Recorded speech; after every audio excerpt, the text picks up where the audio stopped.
안녕하세요. 다나사니까 박재원장입니다.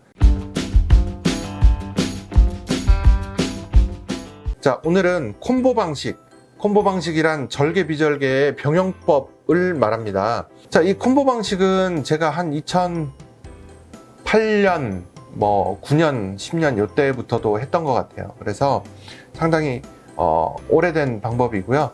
그때는 제가 콤보라고 안 부르고 병용법, 혼합법이라고 부르는 분도 있었고, 근데 요즘에는 콤보 방식, 이게 의미 전달도 잘 되는 것 같아서 콤보 방식이라고 부르고 있습니다. 자, 이 콤보 방식은 기본적으로는요, 절개, 비절개의 장점 및 단점을 모두 가지게 됩니다. 장점은요, 당연히 대량 이식이 가능해지겠죠. 이 콤보 방식은 대량 이식을 위해서 하는 방법입니다. 그래서 절개 방식은 필연적으로 두피 탄력에 제약을 받게 되어 있습니다. 뗄 수 있는 폭의 한계가 있게 되거든요. 그거를 넘어서는 양의 채취가 가능해집니다. 또 삭발의 면적을 좀 줄이거나 안 하거나 할 수가 있게 됩니다. 또 비절개만으로 뽑을 때보다 더 많은 양을 뽑을 수도 있게 됩니다. 자, 단점은요, 절개식의 단점인 흉터와 통증, 일자로 흉터가 남고 통증도 있고요. 대부분은 일정 부분은 삭발을 해야 하기도 합니다. 물론 그것도 원하지 않는 경우는 저희는 제일 밀도가 좋은 코어 존에서는 절개로 채취하고 그 위아래에서 부분적으로 조금 박스 형태로 깎아서 채취를 하거나 아예 무삭발로 위아래에서 비절개로 추가로 채취를 하는 방식도 취하고 있습니다. 자, 그러면 콤보 방식이 어느 때 유용한가? 첫째는 당연히 대량 이식이죠. 근데 이 대량 이식은 아무 때나 하는 게 아니고요.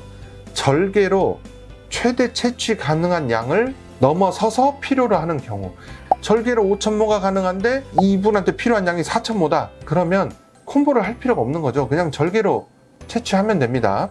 근데 절개로는 5,000모가 나오는데 실제로 필요한 양은 7,000모다. 그러면 절개로 5,000모를 채취하고 나머지 2,000모 정도는 그 절개 범위의 위아래에서 비절개로 뽑아서 7,000모를 달성하게 이렇게 하는 것이죠.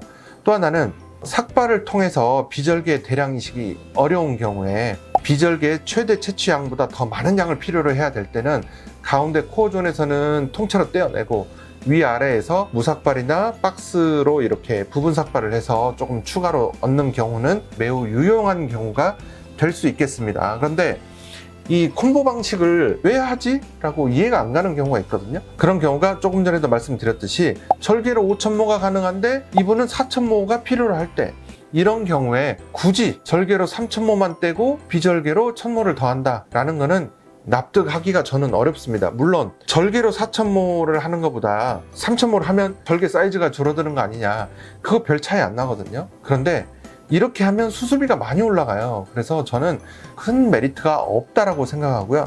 두 번째는 반대로 삭발을 할 수 있어요. 비절개로 충분히 뽑을 수 있는 가능한 양의 범주 하나 있는데도 또 이거를 하는 경우, 이것도 저는 조금 이해가 안 가고, 모든 환자한테 이런 방식을 권하는 경우, 그것도 조금 문제가 있는 것 같다. 그리고 필요로 하는 모수보다 굳이 더 많은 모수를 불러서 콤보 방식으로 유도하는 경우, 이런 경우는 조금 저는 이해가 안 되더라 라는 것이죠. 자, 그래서 절개의 최대 채취량을 넘어서서 채취하고 싶을 때가 가장 좋은 적응증이 될 거예요. 이런 경우 어떻게 하느냐, 가급적이면 절개로 최대량을 채취하고 나머지를 비절개로 해야 됩니다. 가령 7,000모인데 절개로 5,000모가 가능해요. 그러면 절개 5,000모, 비절개 2,000모를 해야 되는데 절개로 3,000모, 비절개로 4,000모, 이거는 조금 이해가 안 간다는 의미가 되겠습니다. 또 하나는 비절개로 많이 뽑고 싶은데도 채취 가능한 면적이 적을 때 적은 면적에서 가장 효율적으로 많은 양을 뽑고 싶어 할 때가 해당되겠고요. 이제 양이 많으면 절개 채취 이식, 그 다음에 비절개 채취 이식, 이렇게 하기도 하고, 반대 순서로 비절개 채취 이식, 절개 채취 이식을 하기도 합니다. 혹은 절개를 채취를 먼저 하고 비절개 펀치를 했다면 비절개 모낭을 먼저 이식하고 그 다음에 절개 모낭을 이식해 주는 것이 조금이라도 생착률을 더 높일 수 있는 방법이 아닌가 생각합니다. 자, 그래서 오늘은 콤보 방식에 대해서 알아봤어요. 제가 십몇 년 동안 해온 방법인데요. 병용법, 혼합법, 혹은 콤보 방식이라고 불리는 거고, 절개비절개를 이렇게 같이 할 때는 그게 나한테 좋은 적응증이 되는지, 또 한다면 어떻게 하는지 이런 거를 잘 이해하고 선택하시면 좋은 결과를 얻을 수 있겠습니다.